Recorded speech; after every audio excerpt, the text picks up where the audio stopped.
Hello friends, welcome back to CMA Asan. இப்போ நம்ம பார்க்க போகிறது revision class 2 of security analysis and portfolio management chapter from CMA final SFM paper.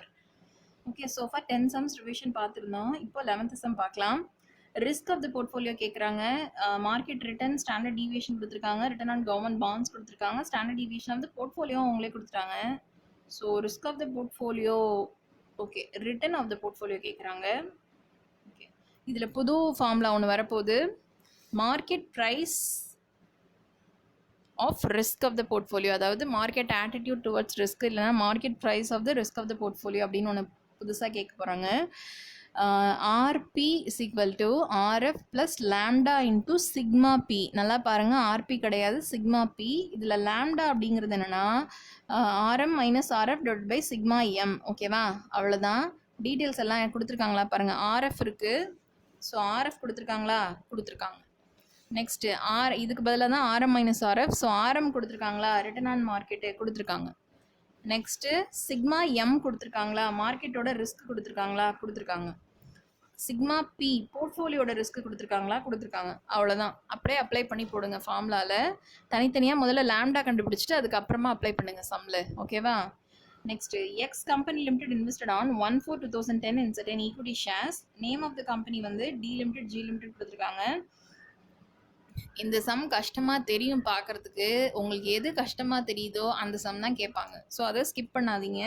Security analysis சாப்டரில் நம்ம பண்ணுற மிகப்பெரிய தப்பு தான் 37 சம்ஸில் ஒரு 20 சம்ஸ் வரைக்கும் நல்லா பார்த்துட்டு அதுக்கப்புறம் நீங்கள் அப்படியே விட்டுட்டு போயிடுவீங்க. பின்னாடியிலேருந்து நிறைய சம்ஸ் கேட்க ஆரம்பிச்சிருவாங்க. ஸோ ஏதாவது ஒரு சாப்டர் பார்த்தீங்கன்னா அதை ஃபுல் ஃப்ளெஜ்டாக பாருங்கள், கான்செப்டை தெளிவாக படிங்க, ஃபார்முலா என்னென்ன இருக்கோ எல்லாத்தையும் தேடி படிங்க. ஏன்னா ஃபார்முலா வந்து ஒன் வேர்டில் கேட்பாங்க, உங்களுக்கு ஈஸியாக இருக்கும்.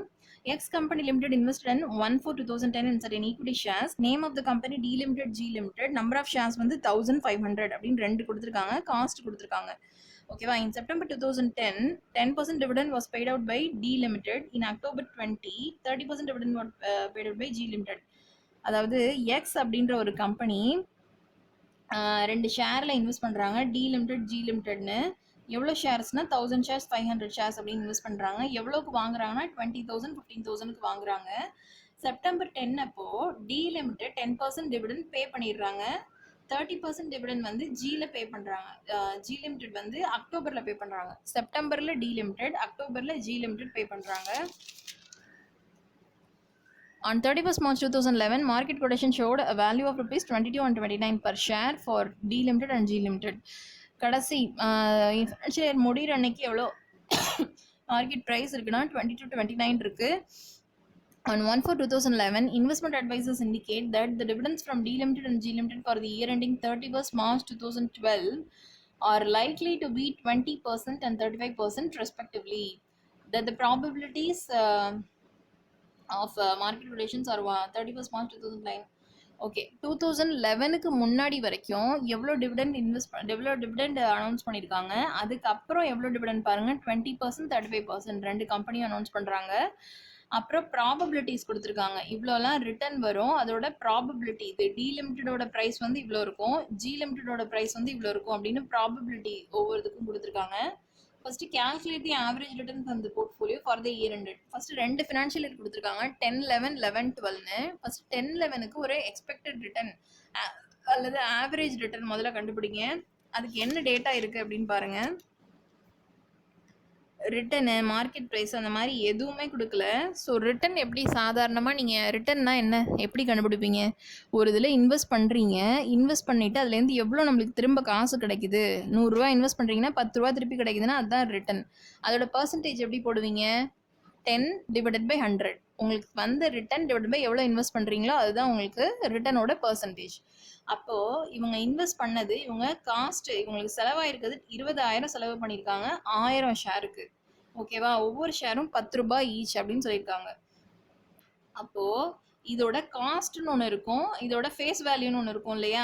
அப்போது அதை வச்சு நம்ம ரிட்டன், அந்த கெயின் இருக்கு இல்லையா, அதை கண்டுபிடிக்க போகிறோம். அந்த ரிட்டன்லேருந்து பர்சன்டேஜும் கண்டுபிடிக்க போகிறோம்.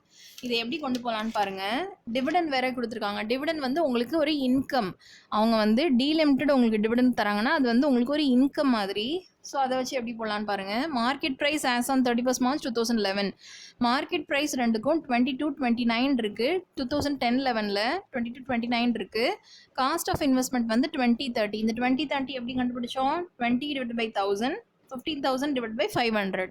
2030 காஸ்ட் மார்க்கெட் ப்ரைஸ்னால் உங்களுக்கு சேல் ப்ரைஸ் மாதிரி, அதுலேருந்து காஸ்ட்டு கழிச்சிங்கன்னா கெயின் வரும். டிவிடெண்ட் நீங்கள் ரிசீவ் பண்ணது 1.3.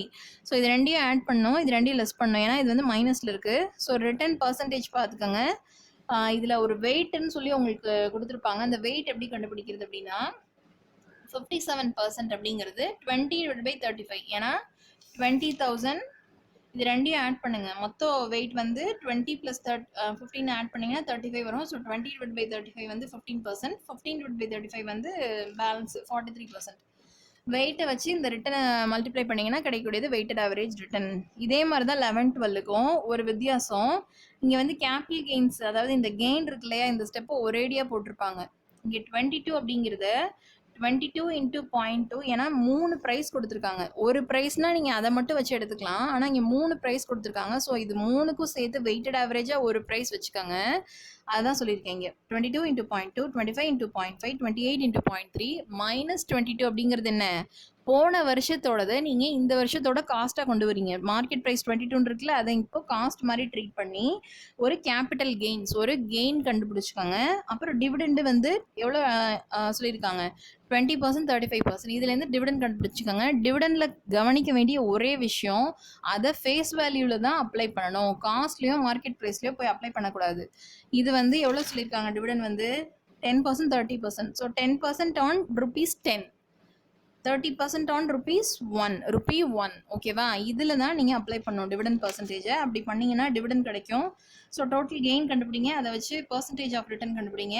வெயிட் வந்து இங்கே எப்படி கண்டுபிடிக்கிறதுனா, இங்கே 20 divided by 35 போட்டிங்கல்ல காஸ்ட்டு, இங்கே இதோட காஸ்ட் என்னது? போன வருஷத்தில் என்ன மார்க்கெட் ப்ரைஸ் இருக்கோ அது இந்த வருஷம் காஸ்ட்டாக வரப்போகுது. 22, 29 எடுத்துக்க போகிறீங்க. ஆனால் எவ்வளோ ஷேருக்குன்னு பாருங்கள். 1000 அப்புறம் 500, இந்த 2 ஷேரையும் எடுத்துக்கிட்டு இதோட வெயிட் அப்படின்னு சொல்லிட்டு, அதாவது இது நம்பர்ஸ், இது வந்து காஸ்ட் அப்படின்னு சொல்லி எடுத்துக்க போறீங்க. ஸோ வெயிட் கிடைச்சிரும்.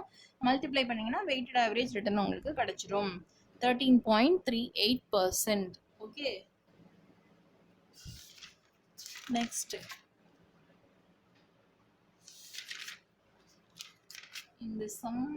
ஓகே, இதுலேருந்து இன்னும் வேற என்னமோ கேட்டிருக்காங்க. Standard deviation of D limited.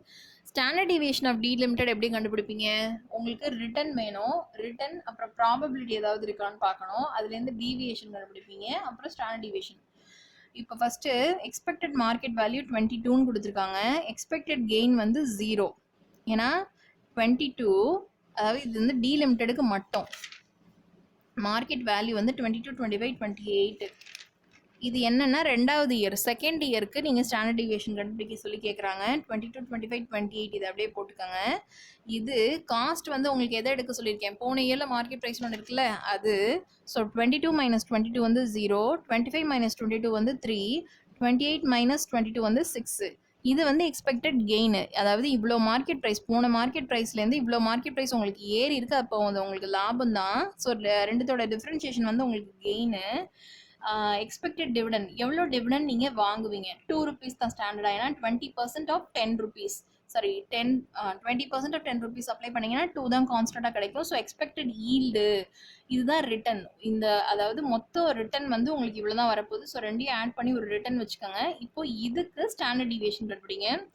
2 + 5 + 8 இதை வச்சுட்டு உங்களுக்கு மீன் அந்த 5.3% இருக்கு இல்லையா, இது எப்படி கண்டுபிடிப்பீங்க அப்படின்னா 2 × 0.2, அதாவது ப்ராபபிலிட்டியோட உங்களுக்கு மல்டிப்ளை பண்ணி ஒன்று வரும்ல, அதுதான் உங்களுக்கு மீன் அல்லது ஆவரேஜ். இதை லிஸ்ட் பண்ணிங்கன்னா உங்களுக்கு ஸ்டாண்டர்ட் வெறும் டீவியேஷன் கிடைக்கும். அதை ஸ்கொயர் பண்ணுங்கள், மறுபடியும் ப்ராபபிலிட்டியோட மல்டிப்ளை பண்ணிங்கன்னா உங்களுக்கு கிடைக்கக்கூடியது வேரியன்ஸ். அந்த வேரியன்ஸை ஸ்கொயர் ரூட் பண்ணிங்கன்னா கிடைக்கக்கூடியது ஸ்டாண்டர்ட் டீவியேஷன். ஓகே, இதே மாதிரி தான் நெக்ஸ்ட் சம்மும். அடுத்து find covariance correlation coefficient of these two. இதை ஃபுல்லாக எக்ஸ்பிளைன் பண்ணோன்னு கேட்காதீங்க, ஏன்னா இது ரெண்டுமே ரிட்டன் கொடுத்துட்டாங்க. ரிட்டன் கொடுத்துட்டாங்கன்னா ஆவரேஜ், டீவியேஷன், அதை ஸ்கொயர் ரூட், அதுலேருந்து வேரியன்ஸ், அதுலேருந்து ஸ்டாண்டர்ட் டீவியேஷன், இவ்வளோ தான் சம்மு. கோவேரியன்ஸ் மட்டும் எப்படி போடுறது, ரெண்டுத்தோட டீவியேஷனும் மல்டிப்ளை பண்ணி அதை டிவைடட் பை n இல்லைனா இன்டூ ப்ராபபிலிட்டி போட்டிங்கன்னா கோவேரியன்ஸ் கிடச்சிரும். கோவேரியன்ஸ்லேருந்து கோரிலேஷன் கோஎஃபிஷியன்ட், அப்புறம் கோரிலேஷன் கோஎஃபிஷியன்ட் எப்படி, covariance divide by sigma A sigma B போட்டிங்கன்னா கோரிலேஷன் கோஎஃபிஷியன்ட் கிடச்சிரும். நெக்ஸ்ட் ப்ராபபிலிட்டி கொடுத்துருக்காங்க, ரிட்டர்ன் கொடுத்துருக்காங்க, எக்ஸ்பெக்டட்னா செக்யூரிட்டி எம் பியும் கியூவும் இதை மல்டிப்ளை பண்ணி அப்படியே அதோட சம்மேஷன் தான் expect return. Covariance between market portfolio and security and beta for the security. இது ரெண்டுத்தோட ரிட்டர்ன் கொடுத்துருக்காங்க இல்லையா, நான் சொன்ன மாதிரி மறுபடியும் first deviation square into probability, ஏன் ப்ராபபிலிட்டி சம்ல இருக்கு இந்த பாருங்க. ஃபர்ஸ்ட் டீவியேஷன் ஸ்கொயர், அப்புறமா ப்ராபபிலிட்டி மல்டிப்ளை பண்ணிட்டு அதுலேருந்து வேரியன்ஸ், அப்புறமா ஸ்டாண்டர்ட் டீவியேஷன். இதே மாதிரி ரெண்டையும் போட்டுருக்காங்க. கோவேரியன்ஸ் கேட்டிருக்காங்களா, ஆமாம். கோவேரியன்ஸ்னா ரெண்டுத்தோட டீவியேஷனையும் மல்டிப்ளை பண்ணிட்டு வரக்கூடியதை சம்மேஷன் டிவைடட் பை n. ஆனால் இங்கே வந்து ப்ராபபிலிட்டி இருக்கிறதுனால இதோட ரெண்டுத்தோடையும் மல்டிப்ளை பண்ணிட்டு ரெண்டுத்தோட டீவியேஷனை மல்டிப்ளை பண்ணிட்டு இன்டூ ப்ராபபிலிட்டி போடுங்க. இது பாருங்க, ரெண்டுத்தோட டீவியேஷனை மல்டிப்ளை பண்ணிட்டு ப்ராபபிலிட்டி போடுங்க, அதோட சம்மேஷன் தான் கோவேரியன்ஸ். கோவேரியன்ஸ்லேருந்து கோரிலேஷன் கோஎஃபிஷியன்ட் ஈஸியாக கண்டுபிடிச்சிடலாம். இன்னொரு புது formula, beta of the security is equal to covariance of P Q. இப்போ கண்டுபிடிச்சோம்ல, அது டிவைடட் பை சிக்மா மார்க்கெட்டோட வேரியன்ஸ். இங்கே கியூங்கிறது மார்க்கெட். ரெண்டாவதா எப்போ ஒரு செக்யூரிட்டி கொடுத்தாலும் அது மார்க்கெட்டாக இருக்கும். அப்படி இல்லைன்னா உங்களுக்கு சம்லே தெளிவாக சொல்லுவாங்க, இது ரெண்டுமே செக்யூரிட்டி தான், ஷேர் தான் அப்படின்னு சொல்லுவாங்க. ஸோ வேரியன்ஸ் ஆஃப் கியூ எடுத்துக்கோங்க. இது ரெண்டையும் டிவைட் பண்ணிங்கன்னா என்ன கிடைக்கும் உங்களுக்கு 0.61. அப்படி இல்லைன்னா இன்னொரு ஃபார்முலாவும் இருக்குது, sigma P into correlation coefficient of P Q divide by sigma Q போட்டிங்கன்னா 0.61 அதே தான் கிடைக்கும். எப்படி கிடைக்கும்னா, கோவேரியன்ஸுங்கிறது என்ன, sigma P sigma Q into correlation coefficient இல்லையா. அதே மாதிரி வேரியன்ஸ் ஆஃப் கியூங்கிறது என்ன, sigma Q into sigma Q. So ரெண்டு சிக்மா கியூ அடிபட்டுரும், பேலன்ஸ் இருக்கிறது இதுதான் கிடைக்கும். அப்ளை பண்ணிங்கன்னா 0.61 ஆன்சர். நெக்ஸ்ட்டு செக்யூரிட்டி, 3 செக்யூரிட்டி கொடுத்துருக்காங்க, அது 3க்கு ஸ்டாண்டர்ட் டீவியேஷன் கொடுத்துருக்காங்க, கோரிலேஷன் கோஎஃபிஷியன்ட் கொடுத்துருக்காங்க. What is the sensitive of the returns of each stock with respect to the market. இங்கே சென்சிட்டிவிட்டினா சாதாரணமாக பீட்டாவை தான் குறிக்கும். ஸோ பீட்டாக்கான டீட்டெயில்ஸ் எல்லாமே இருக்குது. கோரிலேஷன் கோஎஃபிஷியன்ட் கொடுத்துருக்காங்க, சிக்மா பி கொடுத்துருக்காங்க, போர்ட்ஃபோலியோட சிக்மா கொடுத்துருக்காங்க, மார்க்கெட்டோட சிக்மா கொடுத்துருக்காங்க. ஸோ எல்லாத்தையும் நீங்கள் போட்டிங்கன்னா என்ன வரும், பீட்டா ஒவ்வொருத்தோட சென்சிட்டிவிட்டி கிடச்சிரும். கோவேரியன்ஸ் எப்படி கண்டுபிடிப்பீங்க, correlation coefficient into sigma P into sigma Q. ஆனால் இங்கே கோவேரியன்ஸ் பிட்வீன் தி செக்யூரிட்டிஸ் கேட்டிருக்காங்க. இது வந்து கொடுத்துருக்கிறது correlation coefficient of security with the market. ஆனால் ரெண்டு செக்யூரிட்டிஸ்க்கான கோவேரியன்ஸ் எப்படி கண்டுபிடிக்கிறது, அதுக்கு புது formula, beta P beta Q into sigma M squared. So கண்டுபிடிச்சிங்கன்னா கோவேரியன்ஸ் ஆஃப் பிக்யூ வந்து 224.69, 153.9. கோவேரியன்ஸ் ஆஃப் பிக்யூ பிஆர் வந்து, அதாவது மூணுத்துக்கும் மாற்றி மாற்றி பீட்டாவை போடுங்க, உங்களுக்கு ஆன்சர் கிடச்சிரும். Risk of the portfolio if all the stocks have equal proportions. Risk of the portfolio கேட்குறாங்க. ஒருவேளை எல்லா ஸ்டாக்கும் ஈக்குவல் ப்ரொபோர்ஷனாக இருந்துச்சுன்னா எவ்வளோ வரும் உங்களுக்கு ஆன்சர் அப்படின்னு சொல்லி கேட்குறாங்க. இதுக்கு ஒரு புது மேட்ரிக்ஸ் மாதிரி ஒன்று போடணும். பிக்யூஆர் போட்டுக்காங்க, வெயிட் ஒவ்வொன்றத்தோட போடுங்க, 1/3 போடணும். ஏன்னா மூணுமே ஈக்குவல் ப்ரொபோர்ஷனில் இருக்குது, 1/3 1/3ன்னு. ஸோ இது ரெண்டையும் மல்டிப்ளை பண்ணிங்கன்னா இங்கே வந்து டபிள்யூபி இருக்குல்ல, அதாவது பியும் மல்டிப்ளை பண்ணிங்கன்னா சிக்மா பி ஸ்கொயர்ட் வரணும். பியும் கியூவும் போட்டிங்கன்னா வேறு இது வந்துச்சுன்னா கோவேரியன்ஸ்னு எழுதணும். Covariance of P Q sigma P squared. அதாவது பியோட சிக்மா எவ்வளோ, 20 × 20 400. ஆனால் பிக்யூ வரும்போது covariance of PQ. Covariance of பிக்யூங்கிறது என்னது, இப்போ நம்ம மேலே கண்டுபிடிச்சோம்ல 224.69, இந்த ஆன்சர். ஸோ ஒரே லெட்டராக வந்துச்சுன்னா சிக்மா, வேறு லெட்டர் வந்துச்சுன்னா கோவேரியன்ஸ் அப்படின்னு எழுதணும். ஸோ இது எல்லாத்தையும் கண்டுபிடிச்சிக்கோங்க. இது மொத்தத்தோட சம்மேஷன் வந்து வேரியன்ஸ், சிக்மா கிடையாது, ஸ்டாண்டர்ட் டீவியேஷன் கிடையாது, இது மொத்தத்தோட சம்மேஷன் எழுதினீங்கன்னா உங்களுக்கு என்ன வரும், வேரியன்ஸ் ஆஃப் த போர்ட்ஃபோலியோ 206.86. ஓகேவா. இப்போது இந்த 400 224.69 இதெல்லாம் நம்ம வந்து இங்கே மேட்ரிக்ஸ்லேருந்து எடுத்து எழுதுகிறோம். ஆனால் வெயிட் வந்து இங்கே இதோட மல்டிப்ளை பண்ணல. ஸோ வெயிட்டையும் மல்டிப்ளை பண்ணிவிட்டு அதுக்கப்புறமா இதோட சம்மேஷன் போடுங்க. 1/3 போட்டு இன்டூ 400 போட்டிங்கன்னா சம்மேஷன் கிடைக்கும். ஸோ இதோட மொத்த சம்மேஷன் எவ்வளோ, 206.86. இது வந்து வேரியன்ஸ், இதோட ஸ்கொயர் ரூட் வந்து 14.38 தான் standard deviation. Beta of each stock, beta வந்து ஒவ்வொருத்துக்கும் கொடுத்துருக்காங்கல்ல, சாரி இப்போ நம்ம கண்டுபிடிச்சோம்ல, அது இன்ட்டு வெயிட்டேஜ் வந்து என்ன சொல்கிறாங்க, ஈக்குவல் இன்வெஸ்ட்மெண்ட்ஸ்னால் 1/3 வச்சுக்கோங்க வெயிட்டு. ஸோ அதை வச்சு ஒரு போர்ட்ஃபோலியோ பீட்டா கண்டுபிடிச்சிக்கோங்க, அது ஒரு ஆன்சர். அப்புறம் டோட்டல் ரிஸ்க்கு கேட்குறாங்க, அதுக்கு சிஸ்டமேட்டிக் ரிஸ்க் அன்சிஸ்டமேட்டிக் ரிஸ்க் தெரியணும். சிஸ்டமேட்டிக் ரிஸ்க்குக்கான ஃபார்முலா புதுசு இது, beta P squared into sigma M squared. இது டோட்டல் ரிஸ்க் அப்படின்னு சொல்கிறது இங்கே வேரியன்ஸ் ஆஃப் த போர்ட்ஃபோலியோன்னு ஒன்று கண்டுபிடிச்சோம்ல, டோட்டல் வேரியன்ஸ் இது. அப்போ ஸோ அன்சிஸ்டமேட்டிக் ரிஸ்க் வந்து இதோட ரெண்டுத்தோட டிஃப்ரென்ஸ் தான் என்னது, அன்சிஸ்டமேட்டிக் ரிஸ்க்கு. ஸோ கண்டுபிடிச்சிங்கன்னா 35.62. அடுத்து next illustration, market return of A கொடுத்துருக்காங்க, எம் கொடுத்துருக்காங்க. என்ன கேட்குறாங்க, what is the beta of security A, characteristic line for security A. பீட்டாக்கு ஃபார்முலா நம்மளுக்கு தெரியும், என்னது, covariance divided by variance of market அல்லது correlation coefficient into sigma P divided by sigma M. இங்கே வந்து நம்மளுக்கு கோவேரியன்ஸ் கண்டுபிடிக்கிறது தான் ஈஸி. கோவேரியன்ஸ் எப்படி கண்டுபிடிப்போம், ரெண்டுதோட டீவியேஷன் மல்டிப்ளை பண்ணிவிட்டு டிவைடட் பை என்ன போட்டிங்கன்னா கோவேரியன்ஸ் கிடச்சிரும். ஓகே, ரெண்டுத்தோட டீவியேஷன் மல்டிப்ளை பண்ணிட்டு டிவைட் பை என்ன போட்டிங்கன்னா கோவேரியன்ஸ் கிடைக்கும். அது டிவைட் பை சிக்மா எம் வேணும்ல நம்மளுக்கு, மார்க்கெட்டோட ஸ்டாண்டர்ட் டீவியேஷன். அதுக்கு நம்ம இந்த மாதிரி போடணும்.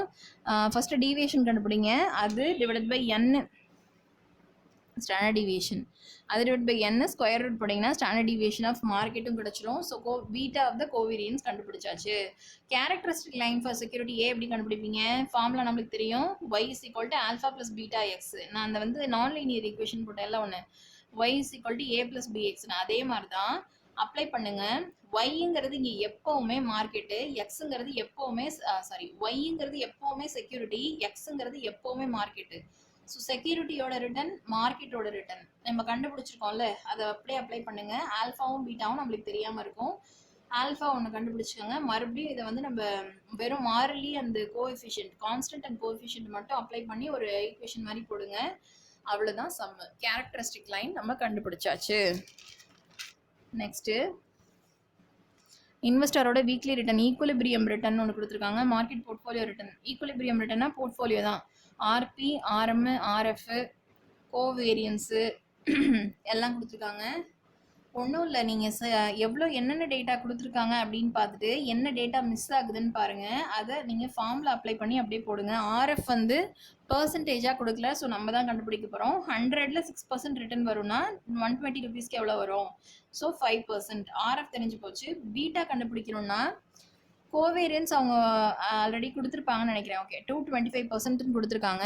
அப்படின்னா பீட்டா சிக்மா எம் ஃபஸ்ட்டு கண்டுபிடிங்க. இதுதான் மார்க்கெட்டோட ரிஸ்க், அப்படி தானே கேட்குறாங்க. Determine the risk of market portfolio, மார்க்கெட்டோட ரிஸ்க், செக்யூரிட்டியோட ரிஸ்க், அதாவது சிக்மா எஸ், இது ரெண்டும் கேட்குறாங்க. இதுக்கு மார்க்கெட்டோட ரிஸ்க் வந்து பீட்டாலேருந்து கண்டுபிடிச்சிடலாம்.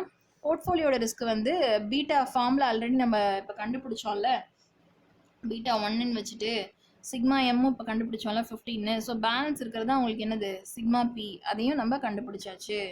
Find the market sensitive index beta P expected return. ஒன்றும் இல்லை, இதுக்கு எல்லா டேட்டாவும் கொடுத்துருக்காங்க, ஃபார்முலா அப்ளை பண்ணி நீங்கள் போட வேண்டியதான். ஓகே ஓகே ஸோ ஃபார் நம்ம வந்து எவ்வளோ 18 சம்ஸ் ரிவைஸ் பண்ணியிருக்கோம்.